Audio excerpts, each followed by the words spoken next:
इनकलाब जिंदाबाद, ये सिर्फ एक स्लोगन नहीं था, ये एक जुनून था, एक आग जो हर इंडियन के दिल में भड़क रही थी। और दोस्तों, ये आग ब्रिटिशर्स ने खुद लगाई अपनी पॉलिसीज से। आज हम जानेंगे कैसे जुल्म के खिलाफ एक आवाज़ बनी और नेशनलिज्म इंडिया की कहानी बनी। तो हे एवरीवन, मैं हूँ साहिल देवान ए शिजन। कैसे हैं आप सब? उम्मीद करते हैं आप सब लोग बहुत बहुत बहुत अच्छे होंगे। आप सभी का खैर मकदम है हमारे छोटे मोटे प्यारे से चैनल जिसका नाम है मैट्रिक इंग्लिश मीडियम। अगर आप भी हैं Bihar board class 10 medium English, तो ये चैनल सिर्फ और सिर्फ आपके लिए बनाया गया। तो फटाफट से इस चैनल को सब्सक्राइब कर लीजिएगा, साथ में बेल आइकन को ज़रूर प्रेस कर दिएगा ताकि जितने भी वीडियोस आए आप तक सबसे पहले पहुँचे। हम लोग आप सबके सपोर्ट से बहुत बहुत बहुत बहुत बहुत जल्दी हम लोग 10K पहुँचने वाले हैं। तो फटाफट से चैनल को सब्सक्राइब कर लो और अपने दोस्तों के साथ शेयर कर दो जो इंग्लिश मीडियम में है और परेशान है ना। हर मुश्किल का सॉल्यूशन एक नाम, मैट्रिक इंग्लिश मीडियम। जो लोग बिल्कुल से नए हैं, प्लेलिस्ट चेकआउट करो फटाफट से। ऑलरेडी हम लोग बहुत सारी चीज़ें कर चुके हैं और बहुत सारी चीज़ें स्टार्ट होने वाले हैं, है ना। ओके, टेलीग्राम ग्रुप बहुत इंपॉर्टेंट है, ज्वाइन कर लेना। वहाँ पे आपको इनकी जो भी नोट्स हैं आपको मिल जाएंगे, लेकिन वीडियोस देखना बहुत ज़्यादा इंपॉर्टेंट है। कहाँ ऑब्जेक्टिव कहाँ सब्जेक्टिव। आज हम लोग सबसे ज़्यादा इंपॉर्टेंट चैप्टर की बात करने वाले हैं, nationalism in India. One of the most important chapter पूरे हिस्ट्री का। अगर पूरे हिस्ट्री में सिर्फ यही चैप्टर करके जा रहे हो तो पास करने लायक तुम बन जाओगे, सिर्फ एक चैप्टर पढ़ करके, ठीक है। ओके, जो लोग बिल्कुल से नए हैं उनको मालूम नहीं है, हमारा क्वेश्चन बैंक भी आ चुका। फटाफट से आप इस नंबर पे 8538998887 पर मैसेज करके ये परचेज कर सकते हैं। ये ई बुक आपको दिया जा रहा है हमारी तरफ से, और इसके साथ एक पॉकेट बैच जिसमें decode series, mind app series, test series, सारी चीज़ें मिलेंगे। इस बुक में आपको 5 साल के question paper, model paper, centre paper, सारी चीज़ें इंक्लूडेड है और बहुत सारे स्टडी मटेरियल और बहुत सारी इंपॉर्टेंट चीज़ें आने वाले हैं इस पॉकेट बैच में जल्दी, ठीक है। वो आपको पता चल जाएगा। और इसमें एक सुविधा आप सबके लिए, आपको प्रिंट आउट करने में मुश्किल आ रहा है तो हमने एक बात करके रखा है, आप इनसे जा करके वीडियोस प्रोसेस ऑलरेडी है, आप वहाँ पर जा करके प्रिंट आउट करवा सकते हैं, ठीक है। वो घर तक आपको पहुँचा सकते हैं, हमारी तरफ से बस इतना हेल्प रहेगा, ठीक है। ओके, तो चलिए स्टार्ट करते हैं। नेशनलिज्म इन इंडिया, जहाँ 1 नंबर, जहाँ 2 नंबर, वहाँ सारी चीज़ें बता देंगे। और आज एक पेज लेके बस बैठ जाओ, एक कलम लेके बैठ जाओ। आज डेट शीट बहुत ज़्यादा बनने वाला है, बहुत इंपॉर्टेंट डेट आज की वीडियो में बनेगा। तो प्लीज़ एक पेज लेके बैठ जाओ ताकि जितने भी डेट हो आज के आज ही कवर हो जाए। ओके, स्टार्ट करते हैं। नेशनलिज्म इन इंडिया, तो डेफिनेशन इंपॉर्टेंट है। क्या नेशनलिज्म, आप नेशनलिज्म से क्या समझते हैं? Already chapter number 1 nationalism in Europe से पढ़े, तो वही चीज़ आप कॉपी पेस्ट कर सकते हैं। देश के प्रति प्यार, है ना, उसको हम लोग क्या बोलेंगे? नेशनलिज्म। ए भाई क्या हो गया तुमको? 1 मिनट रुक जाओ, ठीक है। ओके, तो बात फटाफट से यहाँ पॉइंट आउट करते चलो कि जो राइज ऑफ नेशनलिज्म हुआ इंडिया में कब से स्टार्ट हुआ? 19th century. पहला ऑब्जेक्टिव नंबर 1, बस आज करते चलो। ऑब्जेक्टिव इतना सारा मिलेगा कि तुम कंफ्यूज हो जाओगे, है ना। तो 19th सेंचुरी की बात है, हमारा नेशनलिज्म इंडिया में देश के प्रति प्यार धीरे धीरे उमड़ने लगा। क्यों? कुछ ब्रिटिशर्स ने रूल लेके आए, ठीक है। आपके खिलाफ कोई रूल लेके आएगा तो आप भी भड़कोगे ना, है ना। ओके, कुछ अलग अलग फैक्टर्स है जिसके कारण से हमारा जो ये नेशनलिज्म इन यूरोप यानी इंडिया में राष्ट्रवाद का जन्म हुआ। उसके बारे में हम लोग ब्रिटिशर्स के अलग अलग पॉलिसीज़, उनके बारे में यह हम लोग एक एक करके डिस्कस करने वाले। तो सबसे पहले नेशनलिज्म, ऑलरेडी डेफिनेशन इंपॉर्टेंट है। आ जाओ, बात है आपका 1878। नाम याद रखना है, 1878, लॉर्ड लेटन। इन्होंने एक पास किया, कौन सा एक्ट? Vernacular press act. ये क्या एक्ट है बताते हैं। And impose strict restriction on the press. तो तुम्हें 2-3 बात क्लियर होना चाहिए। वर्नाकुलर प्रेस एक्ट कौन लगाया? तो लॉर्ड लेटन। ओके, ठीक है। कब लगाया? 1878। 3 क्वेश्चन, 3 ऑब्जेक्टिव क्वेश्चन। बेसिकली ये वर्नाकुलर प्रेस एक्ट 1878 की बात करें तो ये सिंपल सा इंडियन न्यूज़पेपर को बंद कराने के लिए, क्योंकि न्यूज़पेपर क्या कर रहा था? सच को दिखाने के लिए काम कर रहा था। इसीलिए अंग्रेज़ों ने पहला स्टेप ये लिया कि प्रेस को बंद कर देंगे। तो उस प्रेस का नाम क्या था? उस एक्ट का नाम क्या था? Vernacular press act. इस बात को याद रखना। किसके द्वारा पास किया गया? लॉर्ड लेटन। ऑब्जेक्टिव क्वेश्चन, कौन सा प्रेस? दूसरा आपका वर्नाकुलर प्रेस एक्ट। इसके बारे में हम लोग चैप्टर नंबर लास्ट, हिस्ट्री के चैप्टर में लास्ट में इसके बारे में पढ़ना है डिटेल में। लेकिन कब किया गया? 1878। ऑब्जेक्टिव क्वेश्चन, 3 ऑब्जेक्टिव क्वेश्चन एक लाइन से। चलिए दूसरा पॉइंट की बात कर ले तो यहाँ पे है आर्म एक्ट। दूसरा इंपॉर्टेंट है कि आर्म एक्ट कब बनाया गया? ये आपका 1879। डेट देखते चलो, 1 साल का गैप है। 1878 में क्या बना? लॉर्ड लेटन द्वारा वर्नाकुलर प्रेस एक्ट बना। फिर 1879 को क्या बना? आर्म एक्ट बना। आर्म एक्ट में बेसिकली इंडियन को वेपन्स रखना इलीगल करा दिया गया कि भाई साहब आप लोग इंडियन जो भी इंडियन है वो आप अपने खुद की सुरक्षा के लिए आप कोई भी वेपन्स नहीं रख सकते। तो दूसरा इंपॉर्टेंट ये हो गया, ठीक है।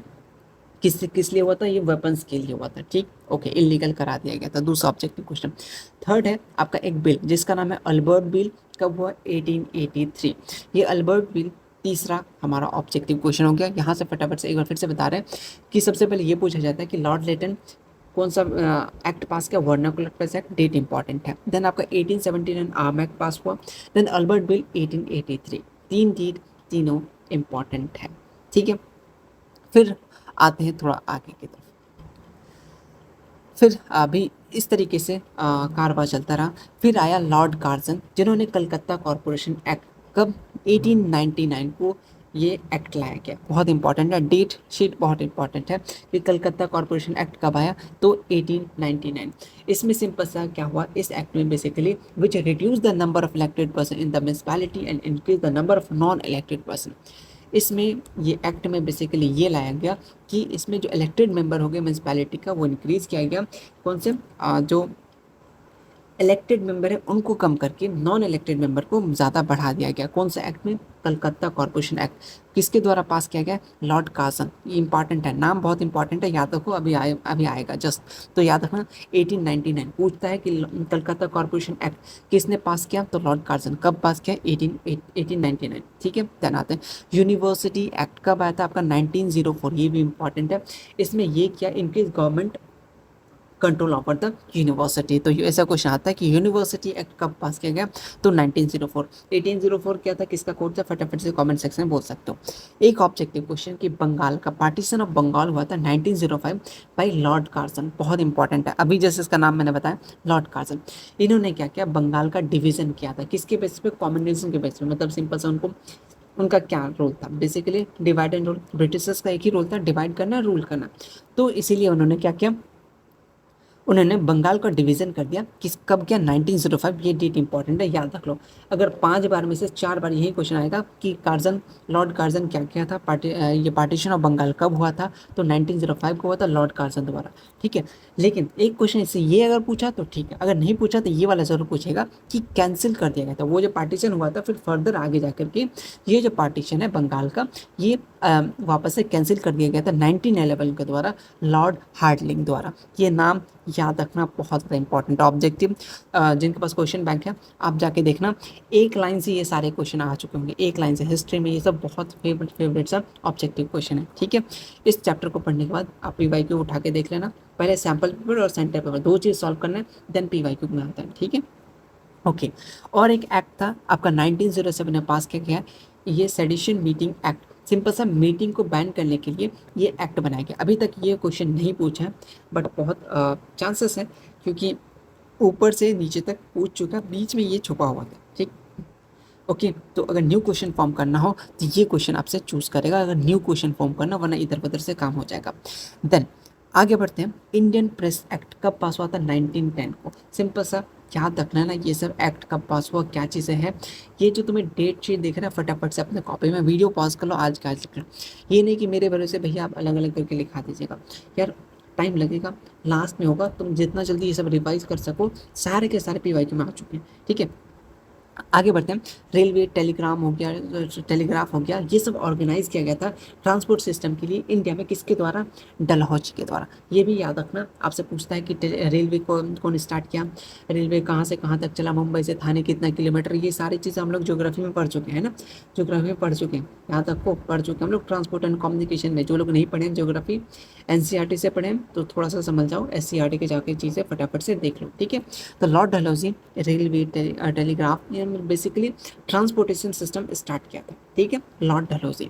ये जो भी आपसे दिख रहा, इतनी चीज़ें यहाँ से आपसे PYQ में हर एक, ये ऑब्जेक्टिव, ये ऑब्जेक्टिव, ये ऑब्जेक्टिव, ये ऑब्जेक्टिव, ये ऑब्जेक्टिव, ये ऑब्जेक्टिव, ये ऑब्जेक्टिव, जितने भी पीले पीले मेहंदी नजर आ रहे हैं, ये सारे ऑब्जेक्टिव क्वेश्चन है। तो बहुत इंपॉर्टेंट चैप्टर है, तो फटाफट से अपने डेट शीट में ये चीज़ें उतार लो।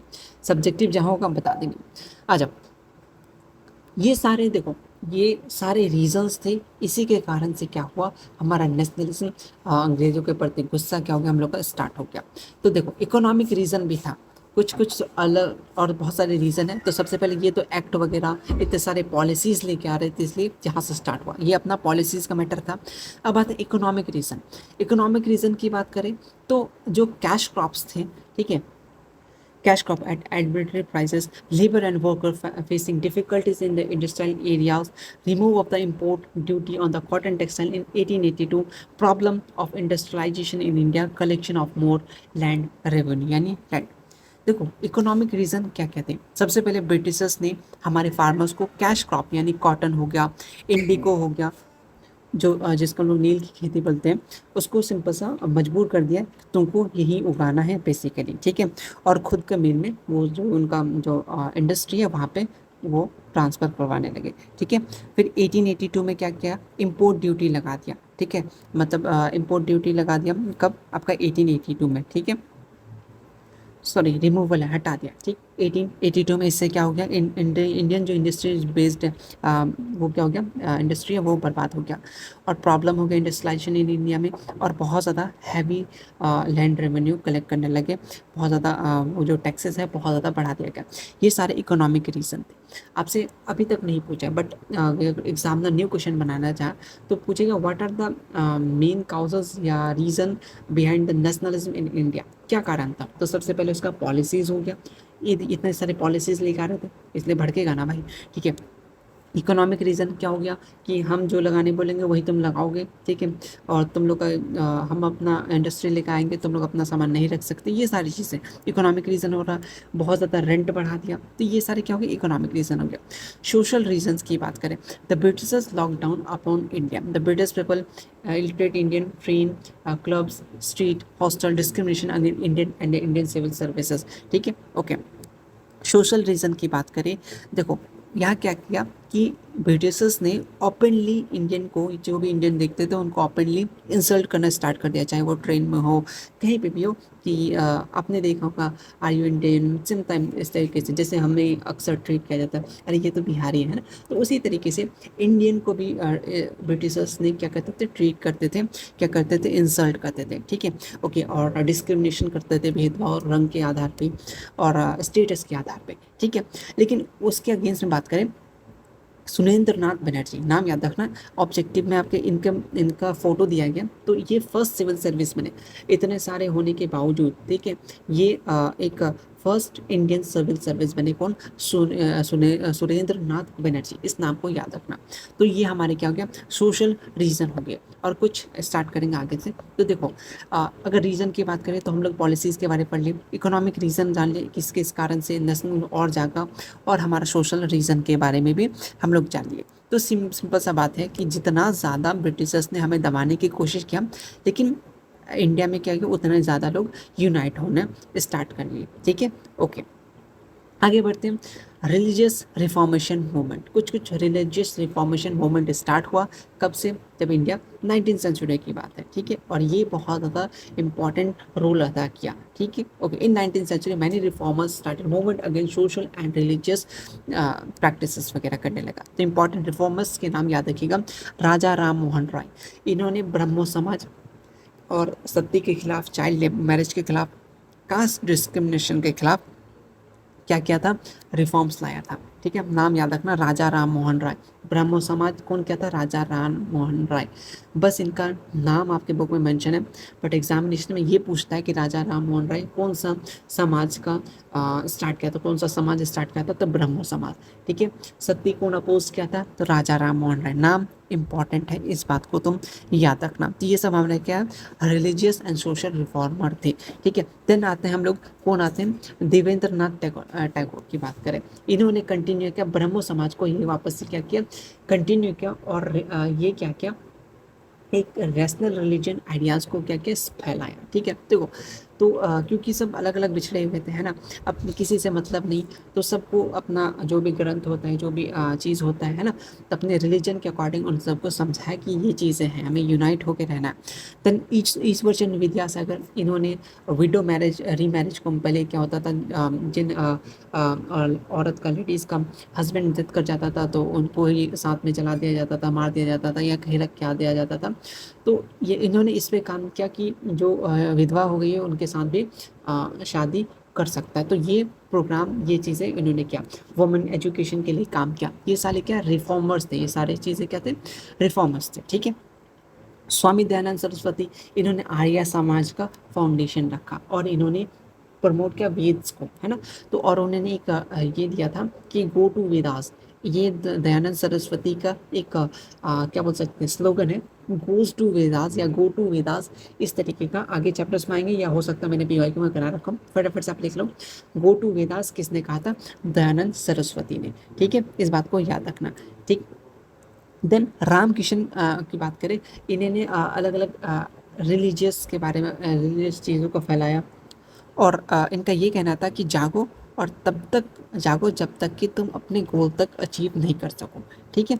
ओके, मतलब लोगों को जगाने का कोशिश किया कि हाँ भाई तुम जागो, है ना। जब तक तुम आज़ादी नहीं पा लेते तब तक तुम उसको पाके, मतलब आज़ादी लेके ही मानना, सीधा सीधी बात है। तो ये सारे हमारे इंडियन क्या थे, इंडियन रिफॉर्मर्स थे। एक एक ऑब्जेक्टिव क्वेश्चन ये सारे पॉइंट्स के। ठीक है। ओके, मैं थोड़ा सा धीरे बोल रहा हूँ, बात कुछ और है, कभी बताएंगे आराम से। ठीक।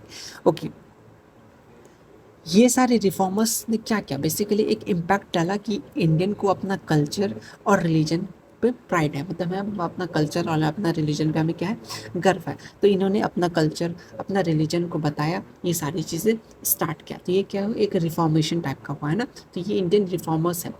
अगर बाई चांस ऐसा क्वेश्चन घुमा के पूछना हो कि राइट एनी 3 इंडियन रिफॉर्मर्स का नाम, तो आपको ये नाम दे दिया जाएगा ऑब्जेक्टिव क्वेश्चन में।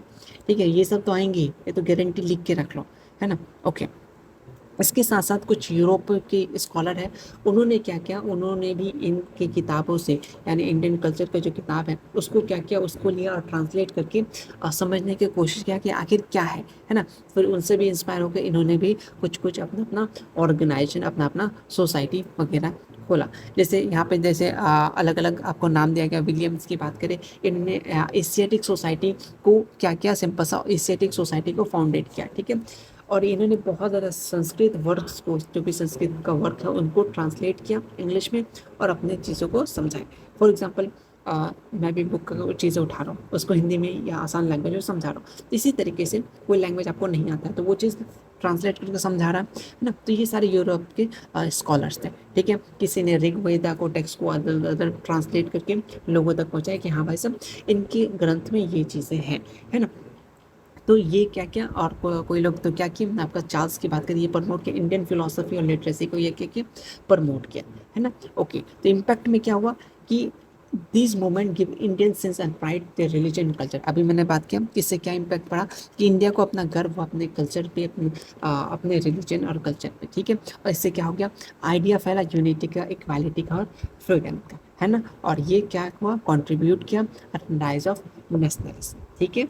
Okay, formation of INC, Indian national Congress. अब आते हैं हमारे Indian national Congress, Congress party. अभी का कांग्रेस पार्टी, तभी का कांग्रेस पार्टी, ज़मीन आसमान का फ़र्क।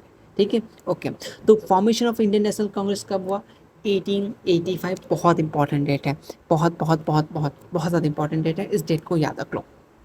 इन्होंने क्या किया, stabilize to represent Indian opinion to the British government. Indian national जो इंडियन नेशनल कांग्रेस पार्टी है, ठीक है, बेसिकली ये उसलिए बना था तभी, ताकि जो ब्रिटिश गवर्नमेंट में हो, ब्रिटिश गवर्नमेंट को अपना ओपिनियन दे सके अपने तरीके से, अपने तरफ से, है ना। स्टेबलाइज रिप्रेजेंट इंडियन, अपने इंडियन को रिप्रेजेंट करना है कि हाँ भाई हमें ये चीज़ चाहिए, हमें ये चीज़ नहीं चाहिए, ये चीज़ गलत हो रहा है ना। तो इसलिए उन्होंने क्या किया, स्टेबलाइज किया एक पार्टी जिसका नाम है INC, इंडियन नेशनल कांग्रेस, का बना था 1885। बहुत इंपॉर्टेंट है। ठीक है, यहाँ से क्या हुआ, यहाँ से किस चीज़ का शुरुआत हुआ, डिमांड का। अब कोई पार्टी बना, डिमांड करेगा। फॉर एग्जांपल अभी बिहार में जन स्वराज चल रहा है, तो न्यू न्यू डिमांड्स रख रहे हैं। कोई भी पॉलिटिकल पार्टीज आते हैं वोट के समय पे, वो अपने अपने डिमांड रखते हैं, भाई साहब हम आपकी ये डिमांड्स को पूरी करेंगे, है ना, गवर्नमेंट से। तो वही वाली चीज़ें हो गया, इसलिए ये पार्टी फॉर्म हो। और इसके साथ साथ जो हमारा राइट्स है, हमारा अधिकार है, उसको हम लोग लेके रहेंगे, सीधे आज़ादी, है ना। ओके, राइजिंग नेशनलिज्म की बात करें, ड्यू टू जो मतलब बहुत ज़्यादा एक्सेसिव पॉलिसीज़ के कारण से और ज़्यादा स्ट्रॉन्गर हुआ हमारा नेशनलिज्म। ठीक है, यानी देशभक्ति। ठीक है, लीडर, एक बात याद रखना, बाल गंगाधर तिलक। ठीक है, बाल गंगाधर तिलक, बिपिन चंद्र पाल और लाला लाजपत राय, इन तीनों को लाल बाल पाल के नाम से जाना जाता है। तो याद रखना, लाल बाल पाल किसका नाम है, लाल से बोले तो आपका लाला लाजपत राय, बाल से बोले तो बिपिन चंद्र पाल, एंड पाल से बोले तो ये बाल से बोले तो बाल गंगाधर तिलक, एंड आपका पाल से बात करें तो ये वाला तो आपका बिपिन चंद्र पाल। ठीक है, इस बात को याद रखना, ये तीनों भाई तीनों तबाही वाला बात था। ठीक है, ओके, याद रखना लाल बाल पाल। ये आपका बीए जाओ या बीएससी जाओ या कोई भी एंट्रेंस एग्जाम देने जाओ, यूपीएससी जाओ बीपीएससी जाओ कहीं भी जाओ, ठीक है, आप ये क्वेश्चन आएगा। ठीक है, और मैं तुम्हें बताऊं हमारी जो डिकोड सीरीज़ है उसका हेल्प सिर्फ तुम लोग 10th के स्टूडेंट ने, बीपीएससी जो अभी 17th बीपीएससी वो उसके स्टूडेंट और सारे स्टूडेंट हैं, तो उन्होंने बेसिकली एससीईआरटी वहाँ पे थोड़ा देखना पड़ता है बिहार के लिए स्पेशली, तो वो भी उनको भी हेल्प मिला डिकोड सीरीज़। तो तुम लोगों को कितना ज़्यादा हेल्प मिलने वाला तो समझ ही जाओ। तो बाल बाल पाल की बात करें तो वो लीडर्स का नाम क्या था, बाल गंगाधर तिलक, बिपिन चंद्र पाल एंड लाला लाजपत राय। ये क्या किए थे, इनकरेज किए थे किसको, इंडियंस को, ताकि वो क्या कर सके ब्रिटिशर्स के खिलाफ लड़े, ठीक है, और रोके, ठीक है, और ज़्यादा से ज़्यादा एक्टिविटी करें। तो ये एक तरीके के एक्टिविस्ट लीडर थे, है ना। ओके, चलिए देन आगे बढ़ जाए। Indian relationship with first world war in 1914 and 1918 book के टॉपिक के अकॉर्डिंग चले। अब हम लोग थोड़ा सा जानेंगे कि इंडिया का क्या रिलेशनशिप रहा, हमारा तो नहीं है आपका भी नहीं है ना, लेकिन इंडिया का क्या रिलेशनशिप था वर्ल्ड वॉर वन में, यानी वर्ल्ड वॉर की बात करें, फर्स्ट वर्ल्ड वॉर 1914 से लेकर 1918, वर्ल्ड वॉर का क्या काउजेस था, क्या रिजल्ट निकला, फिर क्या रिलेशन था, उसके बारे में हम लोग थोड़ी थोड़ी चीज़ें को जानेंगे, फिर वहाँ से चीज़ें और तेज़ी से स्टार्ट होगा। काउजेस की बात करें तो राइवलरी अमॉन्ग यूरोपियन पावर से स्टार्ट हुआ, race of colonies and resources में, ठीक है, मिलिट्री अलाइसेंस हुआ, अलाइंसेंस बना, फिर इमीडिएट काउजेस हुआ, उसके रिजल्ट में क्या हुआ। ये तो देखो वर्ल्ड वॉर तो एक दिन का बात नहीं था, ये लगभग कंटिन्यूस 4 सालों से चलता आ रहा है, जिसके कारण से बहुत ज़्यादा डिस्ट्रक्शन हुआ, लाइफ का लॉस हुआ, बहुत सारी चीज़ें लॉस हुआ, है ना। पॉलिटिकल एंड इकोनॉमिक क्राइसिस भी बढ़ गया, कोई एक दूसरे के साथ लड़ रहा है, उसका रिसोर्सेज इस्तेमाल हो रहा है, लोग मर रहे हैं एक दूसरे का, है ना। तो बेसिकली जो नॉर्मल पीपल है उन्हीं को प्रॉब्लम होता है, सरकार क्या ऑर्डर देता है, हाँ फेंको फेंको फेंको, मारो मारो मारो, वही चलता है, बट सबसे ज़्यादा जो नुकसान होता है वो नॉर्मल पीपल को होता है ना। और डायरेक्टली और इनडायरेक्टली इंडिया को भी ये चीज़ें, ये वर्ल्ड वॉर अफेक्ट कर रहा था, किस तरीके से ये हम लोग देखते हैं। तो देखो Indian relationship the causes on the first world war क्या था कि the war was fought to protect colonial system को प्रोटेक्ट करने के लिए। Okay, India was important to British because provide soldier and resources, occupied की position in Asia, trade and military purpose, British give preference in India to protection even high cost. देखो basically Britishers इतने मतलब वो दयालु तो नहीं थे कि इंडिया को क्यों बचाएं, कुछ तो रीज़न होगा। तो वो इंडिया को इसलिए बचा रहे थे, इंडिया के लिए इंडिया उन लोगों के लिए बहुत ज़्यादा इंपॉर्टेंट इसलिए था क्योंकि हमारे पास जवान थे, है ना, लोग थे, सबको उठा उठा के लेके जा रहे, चलो लड़ेंगे, चलो लड़ने के लिए चलो, तो सबको लेके चल जाया जाता था, इंडिया का रिसोर्सेज का इस्तेमाल किया जाता था, ठीक है, और ट्रेड मिलिट्री पर्पस के लिए हमारा जो एशिया में, तो ये अच्छा ऑक्यूपाइड पोजीशन था, इसलिए इसको बचा भी रहा था, है ना। और ये Britain give preference to India protection even at high cost, ठीक है, किसी कितना भी कुछ हो जाए लेकिन इंडिया को हम लोग बचा के रखेंगे क्योंकि सारा रिसोर्सेज सारा कुछ इसी से आएगा, ठीक है। जब इतना कुछ हुआ लेकिन आखिर में ये चीज़ें हुआ ही, तो इंडिया वाले क्या सोच के हेल्प कर रहे हैं, तो कुछ तो सोच के हेल्प कर रहे होंगे ना कि भाई साहब अगर ये लोग हेल्प कर दें तो हो सकता है हम लोग अपना आज़ाद हो जाएंगे, है ना, हम लोग जो डिमांड रखेंगे वो पूरा हो जाएगा, है ना, उनकी नज़र में अच्छे हो जाएंगे, हम लोग भी अच्छे हो जाएंगे। तो ऐसा कुछ हुआ नहीं। फॉर एग्जाम्पल सोचो तुम किसी दोस्त को हेल्प कर रहे हो एग्ज़ाम के टाइम पर, ठीक है, फिर अब तुम उसको हेल्प कर रहे हो, जब तुम्हारा बारी आया वो तुमको बोले कि हम नहीं बताएंगे, तुमको गुस्सा ही करना। तो एज इट इज़ सेम चीज़ें यहाँ हुआ, इंडिया हेल्प किया, उसको सारे रिसोर्सेज सारे सोल्जर पहुँचाया, लेकिन बदले में इंडिया क्या चाह रहा था, उसके डिमांड्स को पूरा करें। ये पहले तो ये भी नहीं था कि भाई फुल्ली आज़ादी दो, है ना, वो भी नहीं था, पहले हमारे पॉलिसीज़ को माना जाए, हमारे डिमांड्स को माना जाए, हमको भी राइट्स मिलना चाहिए, इन्हीं बातों को था, लेकिन फिर भी वो नहीं माना, जिसके कारण से क्या होगा, हमारा दिल में चिंगारी तो जलेगा, भाई साहब मेरा देश है तुम हमें को बोलेंगे, है ना, हम लोग घर पे कोई आके हमें को बोलता पानी लाओ तो वो लाते हो, लाना पड़ता है ना, क्योंकि फूफू माचिस है ना। चलो चलो सीरियसली मत लेना फूफू माचिस करके, है ना। चलो आगे आते हैं, फिर क्या हुआ, तो यहाँ से event order in the during the world war, इससे क्या हुआ, पॉलिटिकल एंड इकोनॉमिक सिचुएशन क्या बना इंडिया में, कि वॉर जैसा क्रिएट हो गया, इकोनॉमिक बर्डन बढ़ने लगा इंडिया में भी, है ना। नेशनलिज्म लोग और मेच्योर हो गए इस दौरान, है ना, कि ब्रिटिशर्स बस हमारा यूज़ कर रहे हैं, उससे ज़्यादा कुछ नहीं।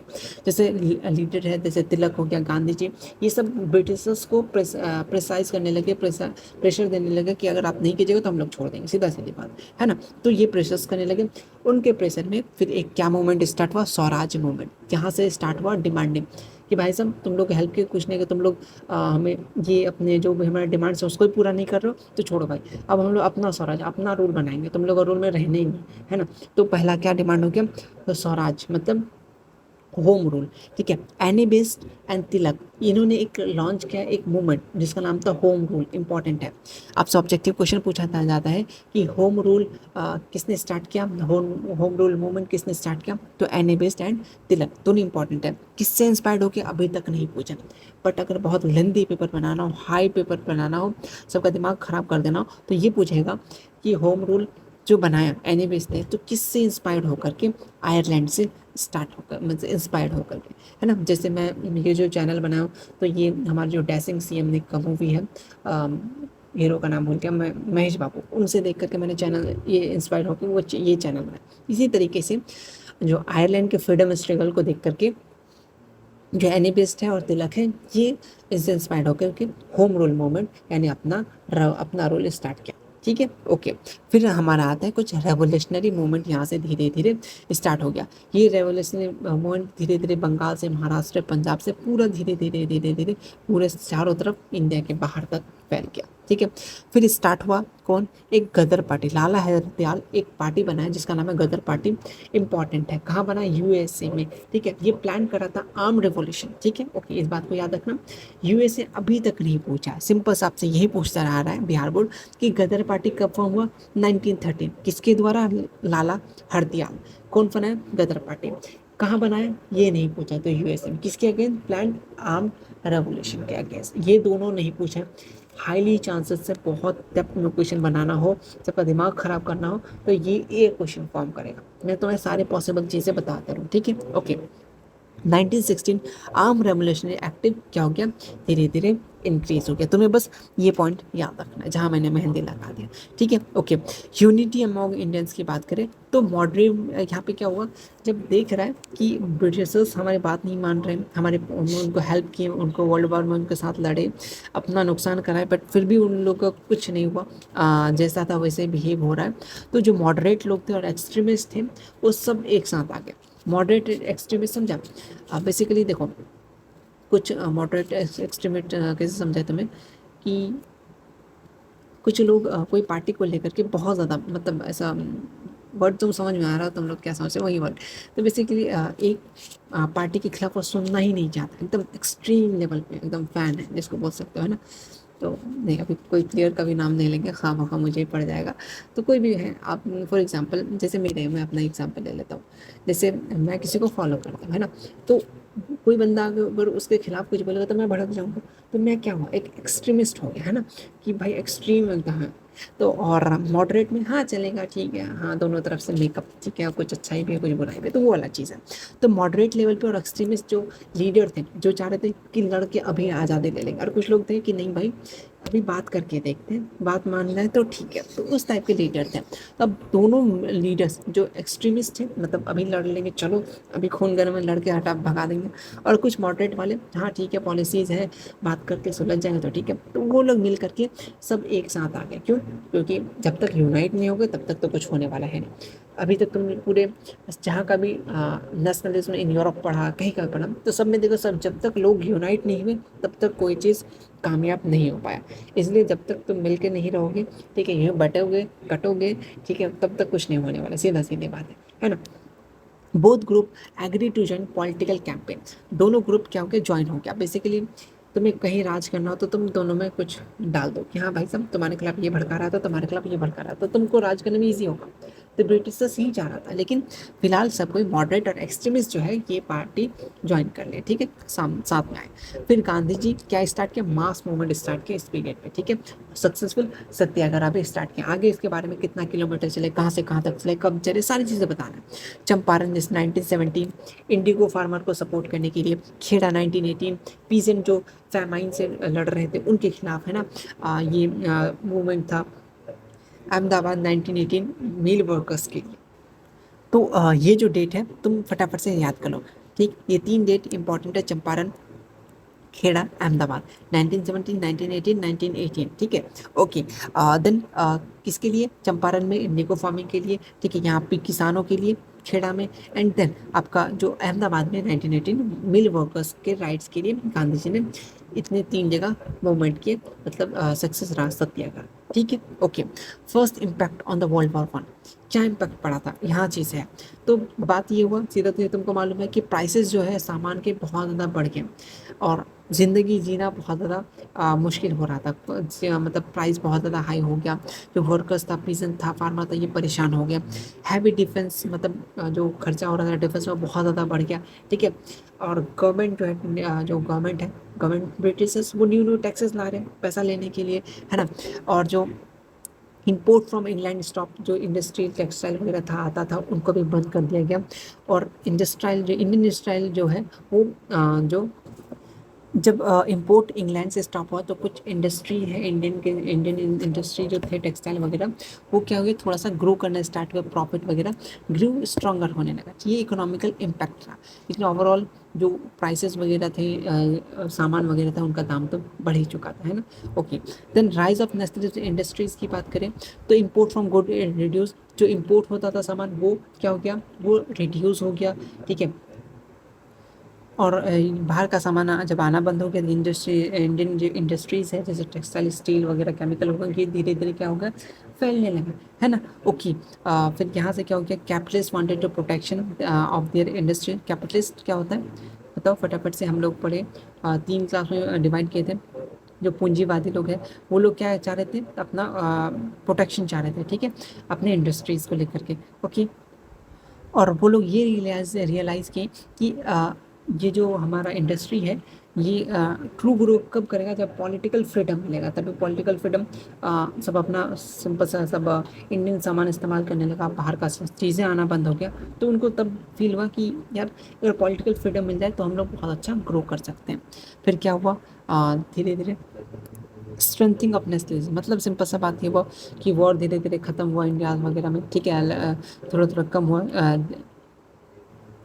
ख़त्म हुआ वर्ल्ड वॉर का, बट लेकिन इंडिया में धीरे धीरे स्टार्ट हुआ, ठीक है, कि जगह जगह देखा गया कि कॉलोनीज़ में मतलब अलग अलग एरिया में लड़ाई होने लगा ब्रिटिशर्स से, क्योंकि कि जो प्रोमिस जो ब्रिटिशर्स ने किया था रिफॉर्म्स लाने का वो फुलफिल नहीं किया गया। इसके कारण से क्या हो गया, लोग गुस्सा हो गए और एक साथ क्या करने लगे, डिमांड करने लगे किसका, स्वराज का, मतलब अपना रोल का। फिर कुछ इसके खिलाफ में जब ये बहुत ज़्यादा बढ़ते गया तो ब्रिटिशर्स ने कुछ और पॉलिसीज़ लगा दिया, जैसे रॉलेट एक्ट, बहुत इंपॉर्टेंट है 1919। मतलब सिंपल सा बात है, रॉलेट एक्ट में तुमको बिना किसी मतलब सिंपल सा शक हुआ तुमको जेल में डाल देगा, सिंपल सा बात है, बिना किसी पूछताछ के तुमको जेल में डाल देगा। तो पहला रॉलेट एक्ट 1919 बहुत इंपॉर्टेंट है। तो ये जो एक्ट लगा दिया, अपोजिशन में आएगा ना भाई, सब खिलाफ तो बोलेगा ना, तो इंडियन ने स्ट्रांगली ये अपोजिशन ने इंडियन ने इसको ये अपोज किया कि ये गलत हो रहा है। तो उसके खिलाफ में क्या हुआ, जलियांवाला बाग मसजिद जो 13 अप्रैल 1919 को हुआ पंजाब में, जिसमें था 100 ऑफ पीपल किल्स हुआ। इसके बारे में और आगे जानेंगे, ठीक है, अभी शॉर्टकट में चला है।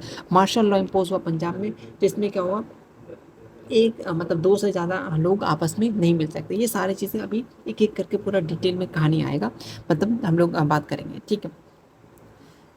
बेसिकली हो क्या रहा है, कहानी एक बार फिर से बता रहे हैं। देखो नेशनल जो ब्रिटिशर्स ने जो अपना वादा किया था उसको पूरा नहीं किया, तो जगह जगह क्या होने लगा, नेशनलिज्म का जो देश का प्रति प्रेम है, ठीक है, वो बढ़ने लगा।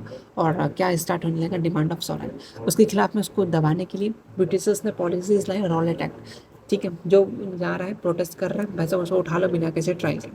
तो इसका अपोजिटली मतलब अपोजिशन द्वारा इसको ये किया गया, अपोज किया गया कि नहीं ये सही नहीं है। इसके कारण से एक ये बैठा प्रोटेस्ट लगा, प्रोटेस्ट का नाम था जलियांवाला बाग। फिर वहाँ पे कुछ और का ये हुआ, बहुत लोगों को मार दिया गया। फिर उसके कारण से और आग जला सबके दिल में। फिर धीरे धीरे चीज़ें यहाँ से स्टार्ट होगा। रॉलेट एक्ट के बारे में हम लोग थोड़ा सा देखेंगे, उसके बारे में अभी थोड़ा सा देख लेते हैं। पॉलिटिकल डेवलपमेंट, यहाँ से क्या हुआ, छोटे छोटे जो वॉर्स होने लगे तो रिफॉर्म्स और ज़्यादा डिमांड, तुम लोग ऐसे करोगे, अब तुम देखो, अब तुमको ये, हम लोग को ये भी चाहिए, ये वाली चीज़ें स्टार्ट हो गया। मॉन्टेग कैलफोर्म रिफॉर्म, ये चीज़ याद रखना, मॉन्टेग कैलफोर्ड रिफॉर्म, ये गवर्नमेंट इंडिया एक्ट कब आया था, 1919। इसको किस नाम से जानता है गवर्नमेंट इंडिया एक्ट को, इस तरीके से क्वेश्चन पूछ देगा तो याद रखना मॉन्टेग को याद रखना। यहाँ पे क्या हो गया, लेजिस्लेटिव काउंसिल क्या हो गया, एक्सपेंड हो गया, और ज़्यादातर most of the member elected हुए, both upper and lower. Basically हुआ क्या, देखो यहाँ पे पॉलिटिकल डेवलपमेंट स्टार्ट हो गया। जब ये सारी चीज़ें स्टार्ट हो गया, जब रॉलेट एक्ट आ गया, रॉलेट एक्ट के बारे में देखेंगे क्या चीज़ें हैं। जब ब्रिटिशर्स अनवांटेड पॉलिसीज़ वगैरह लाने लगे, लोगों को मारने लगे, तो पॉलिटिकल डेवलपमेंट हुआ। इसीलिए ये सारे जैसे वॉर के बाद कुछ कुछ न्यू न्यू डिमांड रखा गया, ठीक है। तो गवर्नमेंट इंडिया एक्ट कब आया, 1919, ये बहुत ज़्यादा इंपॉर्टेंट है, ठीक है। फिर लेजिस्लेटिव काउंसिल भी एक्सपेंड हो गया, मोस्ट ऑफ द मेंबर को क्या करने, इलेक्ट करने लगे, क्योंकि ब्रिटिशर्स क्या नॉन इलेक्टेड मेंबर्स को ज़्यादा रख रहे थे। बट जो पॉलिटिकल डेवलपमेंट में हुआ, उसके कारण से क्या हुआ, जो ज़्यादातर मेंबर अब क्या होंगे, इलेक्टेड होंगे, यानी चुनाव होगा। चुनेगा कौन, लोग, यानी इंडियन, है ना। इसी तरीके से ओके, यहाँ से स्टार्ट होता है तुम्हारा 2 नंबर का कहानी और सिलसिला। रॉलेट एक्ट क्या था, Rowlatt act basically British government के द्वारा एक लॉ था, जब 1919 को पास किया गया था। जो भी रेवोल्यूशनरी मूवमेंट होते हैं एक्टिविस्ट इन इंडिया, उसको दबाने के लिए, ठीक है, जैसे प्रोटेस्ट वगैरह होने लगा था जगह जगह, है ना, तो उनको दबाने के लिए रॉलेट एक्ट लाया गया था। बेसिकली इसमें ये था कि किसी को भी अरेस्ट कर लेंगे, डिटेन कर लेंगे, बिना किसी ट्रायल के, बिना किसी सस्पेक्ट को, तुम सीधा सीधी, मतलब जो ब्रिटिशर्स के खिलाफ बोलेगा उठा के जेल में डालो, सीधा सीधी बात था। तो ये कौन कर रहा था, रॉलेट एक्ट, ठीक है, ओके। और इंडिया के पास कोई रूल नहीं था, मतलब इंडिया के लोगों के पास कोई ये नहीं था, अपील भी नहीं कर सकते भाई आप गलत कर रहे हो, ठीक है, वो वाला बात था। तो इंडियन इसका स्ट्रांगली क्या किया, अपोज किए, है ना, क्योंकि ये हमारा वॉल्यूशन है, फंडामेंटल राइट, जो मौलिक अधिकार इसके खिलाफ है ना। तो ये अपना रॉलेट एक्ट था, ये 2 नंबर के सब्जेक्ट के लिए इंपॉर्टेंट है। पहला पास कौन किया, ब्रिटिश गवर्नमेंट, कब, 1990, किस लिए, सप्रेस करने के लिए revolutionary activist movement in India. जब ये चीज़ें हुआ, इसी के साथ हमारा हुआ जलियांवाला बाग।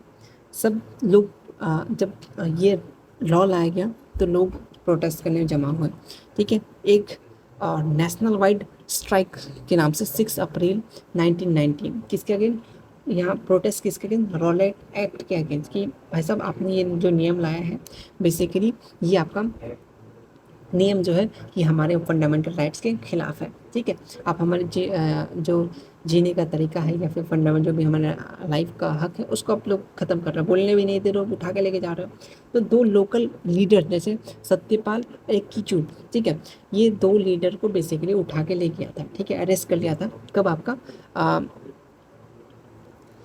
जब ये वाइड स्ट्राइक 6 अप्रैल 1919 को प्रोटेस्ट रखा गया, तो वहाँ के 2 लीडर थे, जो सत्यपाल और कीचू, उसको अरेस्ट कर लिया गया 9 अप्रैल 1919 को, क्योंकि भाई साहब आप फिर से प्रोटेस्ट कर रहे हैं ब्रिटिशर्स के अगेंस्ट, तो उन्होंने सिंपल से उठा लिया। फिर ये प्रोटेस्ट उनको जब प्रोटेस्ट क्या क्या सिंपल सा क्या बोल सकते हैं उसको, उठा लिया प्रोटेस्ट से। तो अब क्या हो गया, प्रोटेस्टर्स को जो अरेस्ट करे, इसके बदले में पब्लिक मीटिंग हुआ जलियांवाला बाग में 13 अप्रैल 1919 में।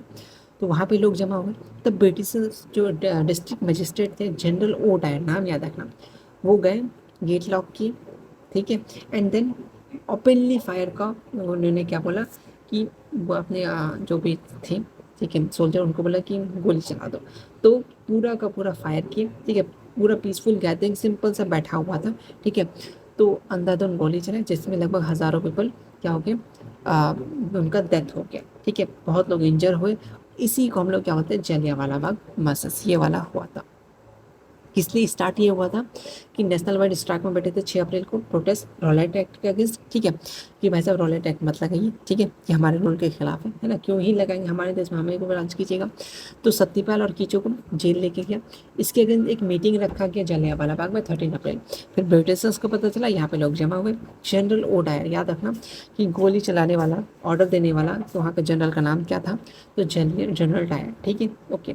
इन पे एक जब इनके खिलाफ एक मीटिंग भी बैठा दिया गया था, उनके खिलाफ भी एक आदमी को लाया गया था कि मीटिंग का जांच करे कि कौन गोली चलाने का ऑर्डर दिया था। सिंपल सी बात है, आगे आएगा वो सारी चीज़ें। जनरल ओडायर ने ओपनली फायर का रखा, जिसमें पूरा गैदरिंग में पीपल का डेथ हो गया, लगभग 1000 पीपल। और इसी इंसिडेंट्स को हम लोग जलियांवाला बाग के नाम से जानते हैं। बट लिखने का बात है, लिखे हुए कैसे, तो सिंपल सा याद रखो, जलियांवाला बाग कब हुआ, अमृतसर पंजाब में, पहला पॉइंट। दूसरा, ये पीसफुल प्रोटेस्ट था, किसके अगेंस्ट, रॉलेट एक्ट के अगेंस्ट, ठीक है। और किसका, डिमांड ऑफ इंडिपेंडेंट। फिर जनरल डायर जो है अपने लश्कर को यानी ट्रूप्स को लेकर और ओपन फायर की अनवांटेड क्राउड को, बिना किसी वार्निंग के भागो हम लोग गोली चलाना, कुछ नहीं, सीधे दनादन आपको गोली चलाने लगे। तो ये सारी चीज़ें आप लिखिएगा अगर आपसे जलियांवाला बाग पूछे, और पूछता ही है 2 नंबर में, ठीक है। चलिए, ये कहानी था बेसिकली, और ये आपको आंसर लिखने का तरीका, ठीक है। इससे क्या हुआ कि पूरा जो देश है वो शॉक में था कि क्या हो गया, है ना। ओके, और उसका महात्मा गांधी लॉन्च किया। इसी चीज़ को देखते हुए महात्मा गांधी ने नॉन कॉपरेशन मूवमेंट, यानी अब हम लोग ब्रिटिशर्स के साथ कॉपरेट नहीं करने वाले, बहुत हो गया कॉपरेट, अब हम लोग नहीं करेंगे, ठीक है। फिर इस तरीके से ये जो हुआ इवेंट हुआ। इसके बाद जो ब्रिटिशर्स को ग्लोबली बहुत ज़्यादा हेट मिला कि भाई साहब आप लोग निहत्थे लोगों का ये कर दिए, मर्डर कर दिए, मार दिए। इनका जलियांवाला बाग का ये इम्पैक्ट है, ये 2 नंबर का है, ठीक है। इस बात को याद रखना।